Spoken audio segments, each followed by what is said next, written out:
last harakat if we are ending the ayat. So we simply pronounce it as wama kasab. But if you were continuing the sentence, you would say wama kasaba. So not will avail him his wealth and what he earned. Wama kasaba. Okay. Sayasla naran zata lahab. Sayasla. If you look at the details of the word, this is the root letters are swad, lam, and ya. Okay, and here it is being used as a verb one form, which is the basic form, and the basic verb again is just like we saw in aghna. Here the basic form is yasla. Okay, so again it is not simply swad lam ya, but there is also a ya addition added over here to the basic verb form. So again, this is, my guess is that this is because it is one of the irregular verbs, because it has a noun over here, one of the nouns wow and ya. Those make it a little different. So sayasla simply means he will be burnt. Okay, sayasla, and the scene over here, does anybody recognize what the scene over here is implying and what it means? Because yasla is the basic word. Sorry? Future tense. Future tense. Yes. So it is a future tense, and it also implies that it is immediate. So it will soon, he will soon be burnt. So there is this notion of immediacy after that. Now, when I was looking at this, the root swad, lam, ya, I was, I looked at the second verb, second form, and the second form is sallu over here, and asli, and so on. And one of the things that immediately occurred to me is that, is this the same root letters as salat? No. So salat as in prayer, it seems to be very similar to that, right? So the question is, are these two verbs the same? Do they have the same root? And so I just looked that up, and so I realized that no, they're not the same. So salat has the root letter swad, lam, waw. Okay, you can't really tell from the words, but if you look it up, and the word salat actually comes from the root letters swad, lam, and waw. So there, the second form is salla, and musalli and musalli. These are the different forms that the word salat comes in. But here it's not salat, but it is in fact swad, lam, ya, and it means burn in all cases. Okay, whether it's yasla or sallu means, it again means to burn. There's some variation of burn. So continuing on, sayasla naran zata lahab. Now, the next question is, why are all of these seem to be in nasab form, both of these? But of course, this is in jar form. Sayasla naran zata lahab. So can anyone guess why basically this compound portion over here, and we can see that this is muzaf alayh. This portion is muzaf alayh. But why is the muzaf form in, remember the muzaf and muzaf ilayh? Muzaf ilayh is always in jar, but the muzaf can be either in rafa or nasab, or in jar. Okay, and that is determined by how it's being used. So here the muzaf seems to be appearing as a nasab. It's not narun zatu lahabin. It's naran zata. So can anyone guess why this is appearing in the nasab form.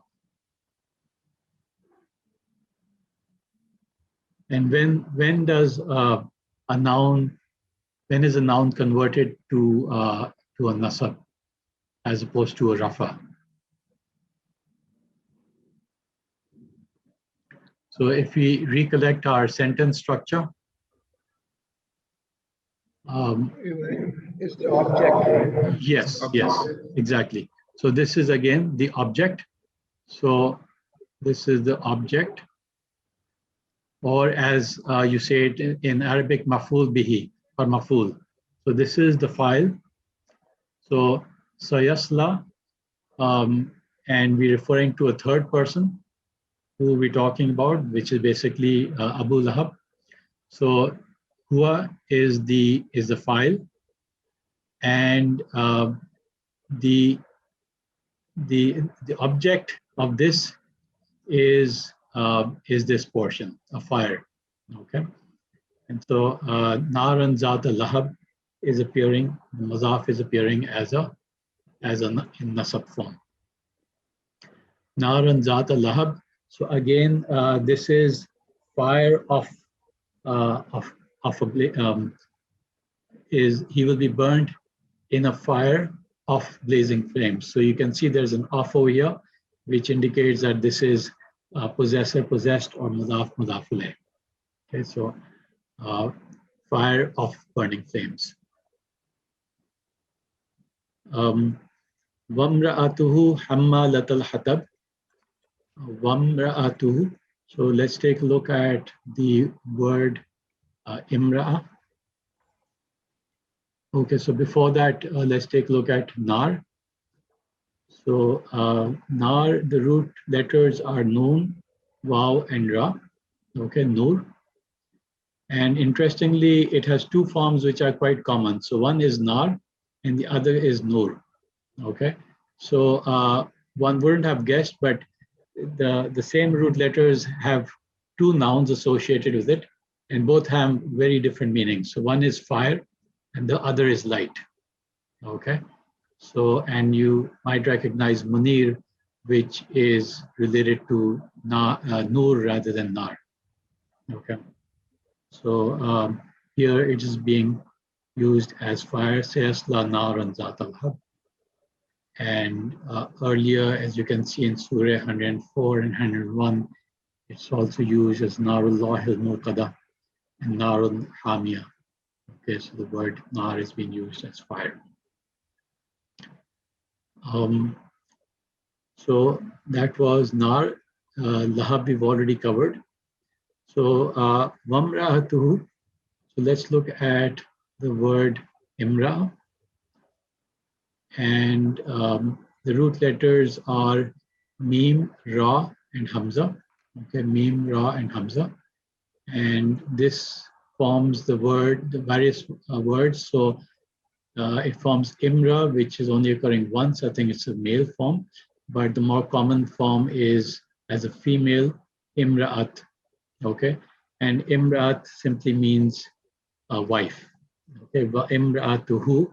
So who here referring to his wife, but imra'a, if you simply write imra'a, okay, so that refers to, it simply means a woman or wife. And it also occurs in different parts of the Quran as well, as you can see. So imra'atuhu, mamra'atuhu, but of course this is Hamzul Wasl, as you refer to it. So if you didn't have a waw here, you were starting from here, you would say imra. But if you have a waw before it and it has a fatha on it, so you would say wamra'atu, and the hamza would not be pronounced. Wamra'atuhu, hamma latal hatab. Let's take a look at the word hamma. So the root letters are ham, mim, ha, mim, and lam, hamal. And we might recognize this. Hamala means she carried. It's often used for somebody, some female who is carrying a child. 5 times as the form 2 verb, which is hummila, and so on. So here it is being used as the active participle, hammala. Okay, so hammala means the carrier. So this is an active participle. If you remember, this is simply the ismul file. Okay, as opposed to ismul maf'ul.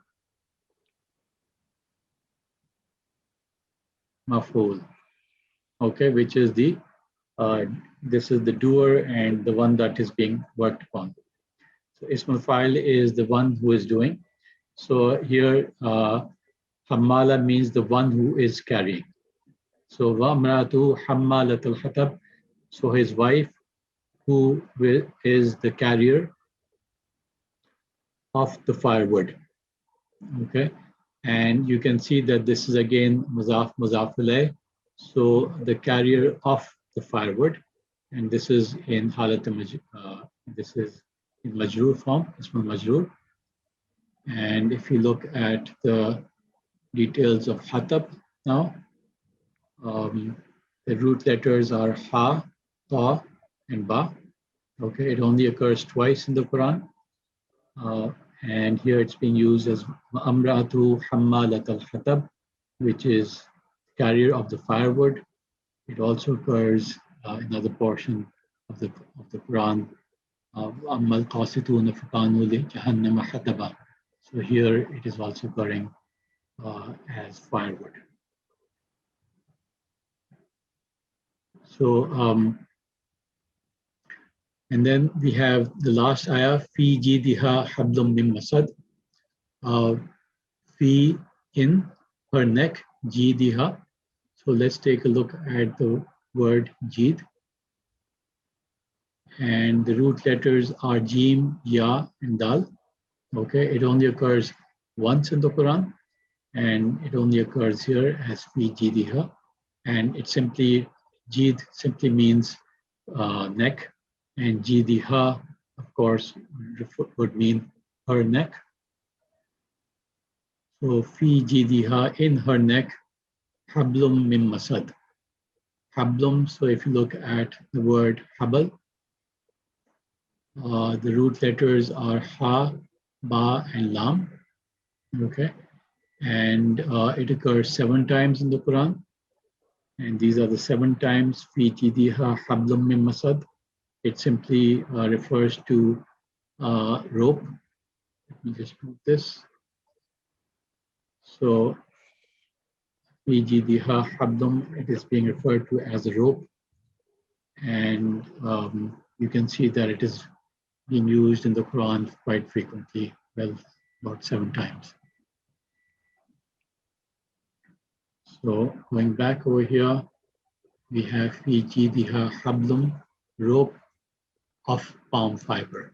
Okay, min is preposition meaning of, made of, and made of palm fiber. This is a noun which also doesn't occur too often, in fact only once in the Quran, and the root letters are mim, sin, and dal, only occurring once in this surah, fi jidiha hablum min masad, and refers to palm fiber, which is supposed to be very tough and painful.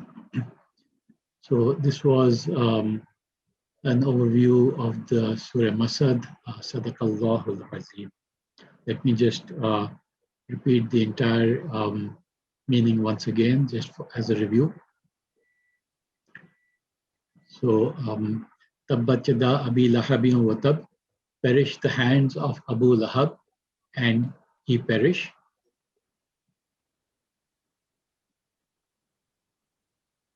Ma aghna anhu maluhu wa ma kasab, not will avail him his wealth and what he earned. Sayasla naran zat al-lahabi wa imratuhu hammalat al-hatab, he will be burnt in a fire of blazing flames, and his wife the carrier of firewood. Fi jidiha hablum min masad, in her neck a rope of palm fiber. Sadaqallahu al-Azim. Can I ask the last ayat? Yes. So why is there tanween on? Why is it double kasra? Over here. Yeah. Okay, so basically, this is in the normal form. So if any noun occurs, the normal form, which is the Rafa form, and if it's a common noun, will have a tanween, right? So if you think of other examples, for example, kitabun. Okay, so that rule about nouns having either tanween or al. Yeah, so it will either be kitabun or it will be al-kitab. Okay, al-kitabu. So the tanween disappears if there is it becomes a proper noun. But as was being explained by Ahmed to me earlier this morning, is that tanween doesn't always imply that it is a common noun. For example, if I say, my name is Saidun, okay? So it would be written as Saidun, and even though it is a proper noun, it would have a tanween in it. Okay, so just because, but if it is occurring, if it does have a tanween, it means it is a common noun. But if it is, so it's not mutual. It's not if and only if. So here we're talking about a rope. Okay, it's not talking about the rope.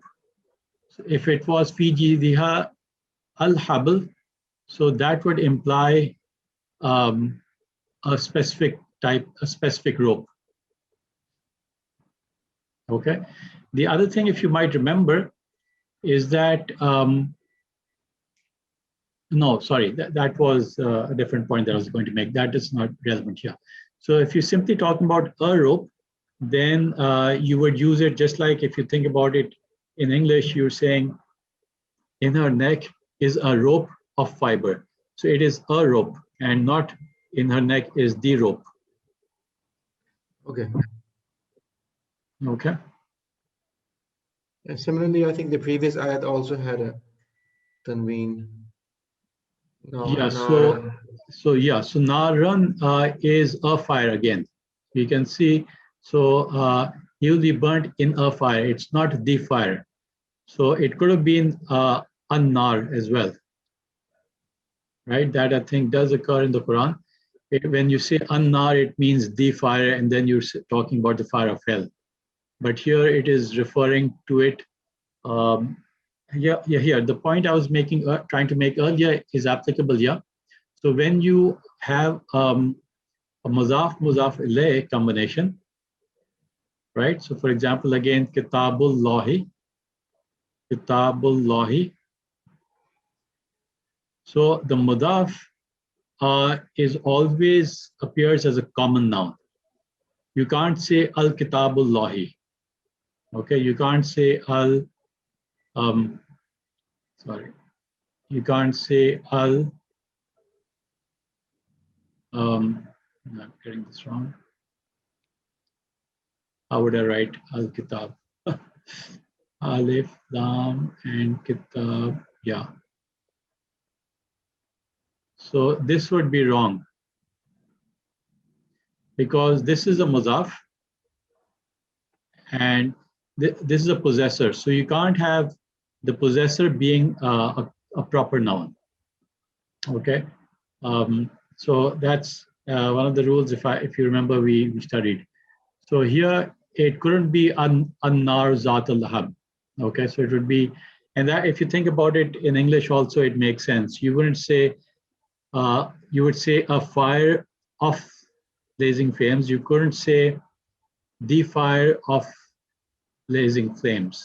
Maybe if that analogy is making sense here or not, I don't know. But if you think about it in other words, if let's say you're talking about Kitabullahi, you're saying Book of Allah, and here, it's of course the entire thing is a proper noun, because this is a proper noun, and the mudaf is something that the proper noun is possessing. So the whole compound thing becomes proper noun. But just the book, since you're saying book of Allah, so you can't say, I don't know, I think the analogy isn't really carrying in English. But if in Arabic, the possessed portion cannot be a proper noun. Yeah, I get it. So I hope that kind of makes sense. So here, if you now the issue was, of course, there's a tanween, because if it's a common noun, there's going to be a tanween in most cases, unless itself it is a proper noun for some reason, like if it's a name or something. But here it's a fire, which is a common noun, and of course it's not appearing as a tanween of a dhamma, but tanween of a fatah.